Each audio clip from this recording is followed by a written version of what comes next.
40 की मिल रही है। मोदी का संदेश है 6 तारीख को कमल का बटन दबाओ और 13 रुपए किलो में शक्कर खाओ।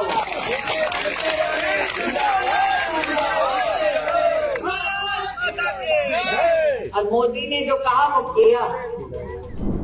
सुना आपने, ये वीडियो 2014 के पहले का है, जब दीदी स्मृति ईरानी ने सस्ती चीनी का लालच देकर भाजपा की सरकार बनवा दी थी। लेकिन समस्या इस बात की है कि कमल का बटन दबाने वालों को भी चीनी इस वक्त 70 रुपए किलो मिल रही है। जहां एक तरफ भारत पूरी दुनिया को चीनी एक्सपोर्ट करता था, वहीं स्थितियां अब ऐसी बन गई हैं कि चीनी इंपोर्ट करने जैसे हालात दिख रहे हैं। चीनी के दाम रेल क्यों बने हुए हैं, इसका जवाब सरकार के पास भले ना हो, लेकिन अरविंद केजरीवाल के पास जरूर है। दोस्तों, ऐसे लगता है जैसे मोदी सरकार बिल्कुल अनपढ़ लोगों की सरकार है। उन्हें यही नहीं पता कि क्या निर्णय ले रहे हैं और इस निर्णय का क्या असर होगा। इन्होंने गन्ने की खेती को इथेनॉल बनाने के लिए डाइवर्ट किया और इथेनॉल को पेट्रोल में मिलाना चालू कर दिया। बोले इससे पेट्रोल बचेगा, और पेट्रोल बचेगा तो फॉरेन एक्सचेंज बचेगी, विदेशी मुद्रा बचेगी, जो हम विदेशों से तेल आयात करने के लिए खर्च करते हैं। अब जब गन्ने की खेती को इन्होंने इथेनॉल बनाने के लिए डाइवर्ट किया तो गन्ने की कमी हो गई, चीनी की कमी हो गई देश में। और अब चीनी पिछले 17 दिन में 20 रुपए प्रति किलो चीनी के दाम बढ़ गए, क्योंकि चीनी की देश भर में बहुत किल्लत हो गई है। सुना आपने, लेकिन हम अरविंद केजरीवाल का भरोसा क्यों करें? वो तो विपक्ष के नेता हैं, उनका काम ही है सरकार के कपड़े फाड़ना।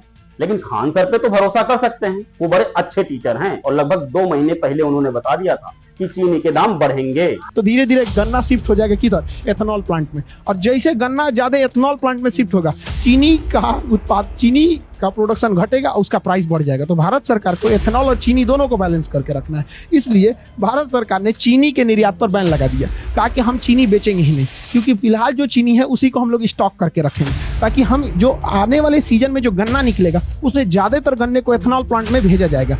अब उस ज्यादातर को भेज देंगे, चीनी के लिए नहीं बचेगा। भारत में महामारी हो, पूरा भयानक कम महंगाई है भारत में, चीनियों महंगा हो जाएगा यहाँ पर, इसलिए इस पे निर्यात पर रोक लगाया गया। अब भैया चीनी के दाम क्यों बढ़े और आम आदमी पर इसका क्या असर पड़ेगा? जनता इसका जवाब सरकार से मांग रही है। सरकार को जवाब देना भी चाहिए, क्योंकि उनके पास एक से एक काबिल मंत्री हैं। भरोसा ना हो तो बिहार सरकार के इन काबिल मंत्री का बयान ही सुन लीजिए। बस शर्त इतनी है कि बयान सुनने के बाद अपना सर न पकड़ लीजिएगा। ऐसे भी चीनी लोग कम खा रहे हैं, लोग सबको तो आजकल बीमारी हो गया, मिठाई उठाई कम खाते हैं।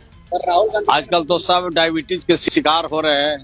तो मैं समझता हूँ कि चीनी के दाम के बढ़ोतरी से कोई फर्क पड़ने वाला नहीं।